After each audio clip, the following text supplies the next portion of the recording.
Eu vou fazer o mesmo exemplo 2 vezes, tá? A primeira do jeito mais simples e a segunda chamando atenção para um detalhe que vai ajudar a gente a compreender melhor o algoritmo e depois entender também por que ele funciona, porque que ele é um bom algoritmo, que ele dá a resposta correta.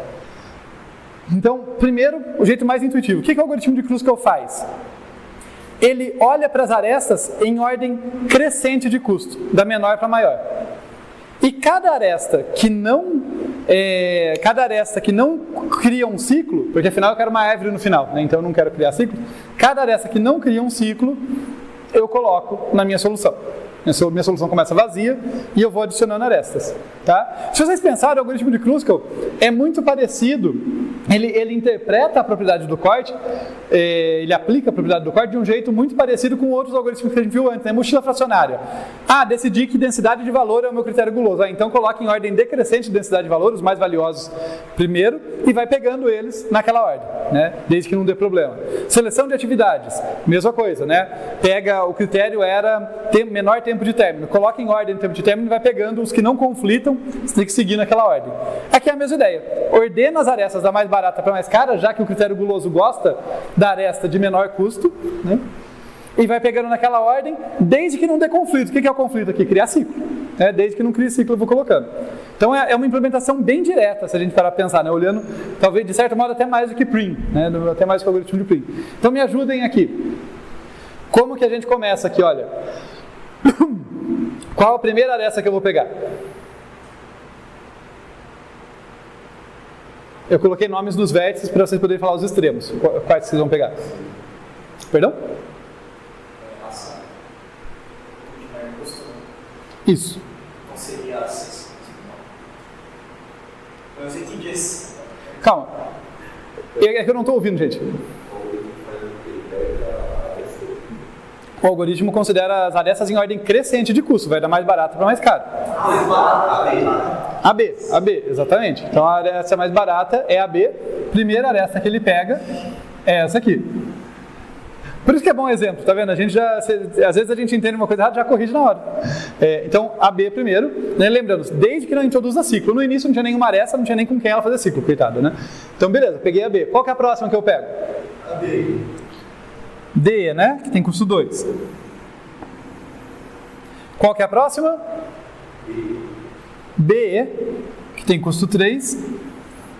E a seguinte, qual que é a próxima que o algoritmo considera? Porque ele tem que analisar uma por vez, né? Mas ele vai ter que considerar ela e perceber. Então, ele vai olhar para BD, mas de fato, se eu introduzisse essa, geraria um ciclo. Então eu descarto. Daí a próxima, BC.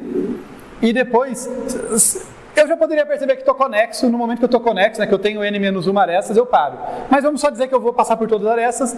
Eu vou considerar CE, vou perceber que geraria um ciclo, descarta. Vou considerar AC, perceber que geraria um ciclo e descarta. Ok? Bem simples, né? Eu vou fazer o mesmo exemplo de novo, mas eu quero chamar a atenção de vocês para um detalhe, que não é tão detalhe assim, que eu acho que é um jeito que eu acho que facilita muito para pensar nesse problema. Então, acho que vale a gente revisitar o exemplo, chamando a atenção para isso.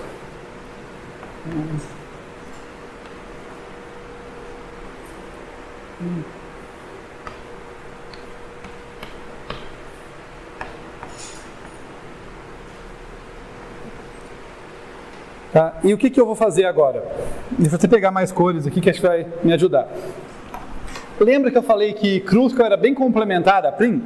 O algoritmo de Prim, eu gosto de fazer esse paralelo, ele mantém aquele componente conexo, que eu chamo carinhosamente de blob. Né? Ele mantém aquele componente conexo e vai sempre olhando qual aresta que atravessa a fronteira desse componente e vai adicionando ela, de menor custo sempre.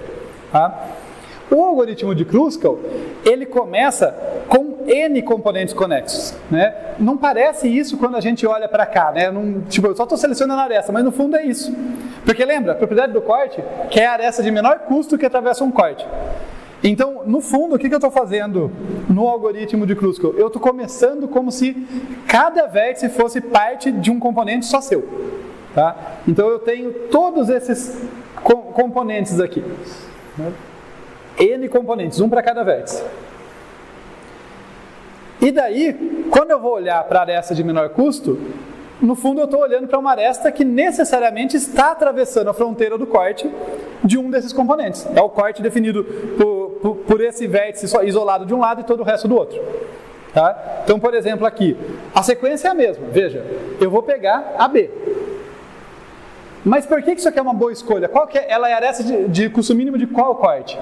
Do corte A, do A, por exemplo. Ou poderia ser do B, né? Tanto faz ali. O corte definido como só o A de um lado, todo o resto do outro. Ela é a aresta de menor custo desse corte. Tá? Tudo bem? Então é equivalente, mas é um jeito de pensar que conecta mais com a ideia de arestas atravessando cortes. Tá? Sempre vai estar claro para mim qual que é o corte.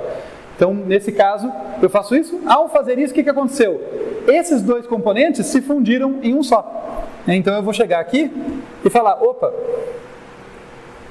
esses dois caras agora estão no mesmo componente. Daí qual que é a próxima aresta? É a aresta de custo 2. E ela está atravessando qual corte? Ela é a aresta de custo mínimo que atravessa qual corte? O corte definido como só o vértice D de um lado e todo o resto do outro, por exemplo. Ou só o vértice E de um lado e todo o resto do outro. Tá? E daí, novamente, quando eu adiciono essa aresta, ocorre uma fusão. Esses caras aqui se fundiram.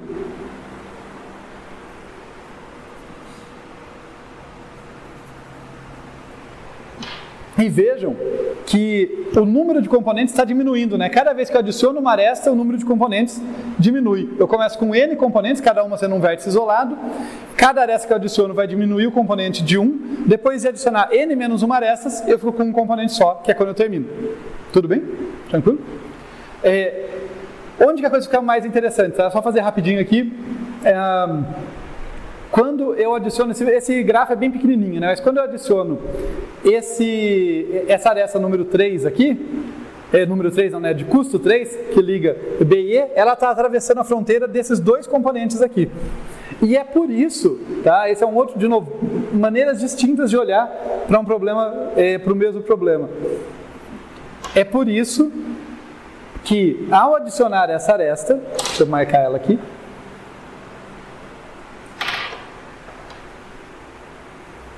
essa aresta aqui, ó, vai ser descartada na sequência.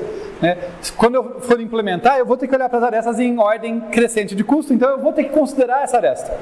Mas o jeito que eu vou descartar ela, pode olhar por dois caminhos. Pode olhar explicitamente aqui, olha, você pode testar, você fala assim, você faz uma busca, eu já estou adiantando coisas do algoritmo, tá, gente? Aí ficando mais intuitivo. Na hora que eu ia testar essa aresta, eu faço uma busca de B até D e percebo que já tem um caminho. E assim eu percebo que ela ia fazer um ciclo e paro. Ou eu posso pensar nessa ideia de componentes, olhar e falar, olha, essa aresta liga dois caras que já estão no mesmo componente. Quando eu adicionei essa aresta, já virou um componente só. Né? Então, daí, estando no mesmo componente, eu não adiciono. Tá? Então, é equivalente. É porque forma um ciclo ou porque está no mesmo componente. Eu tenho um C e só C ali. Né? Se eles tiverem componentes diferentes, não formaria ciclo. Né? E se eu adiciono uma aresta interna a um componente, necessariamente forma um ciclo, porque o componente já tem um caminho. Né? Deve ter o outro caminho para formar ciclo.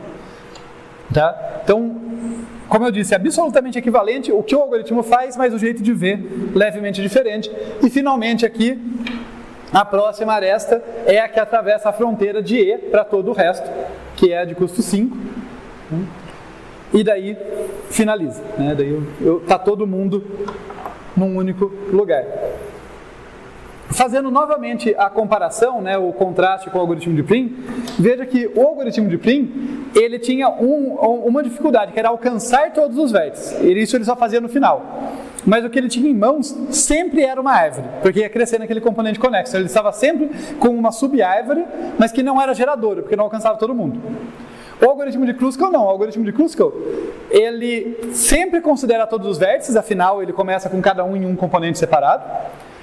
Só que ele não tem uma árvore, ele tem uma floresta. Um monte de caras isolados a princípio, que vão aos poucos se conectando, e ele só atinge a conectividade no final.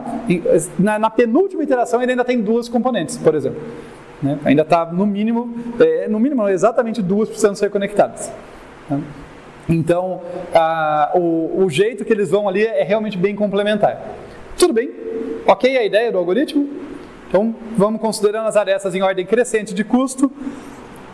adicionando elas ali, fazendo fusão dos componentes, a menos que gere ciclo. Se gerar ciclo, daí a gente não avança. Tá legal, vamos para o pseudocódigo.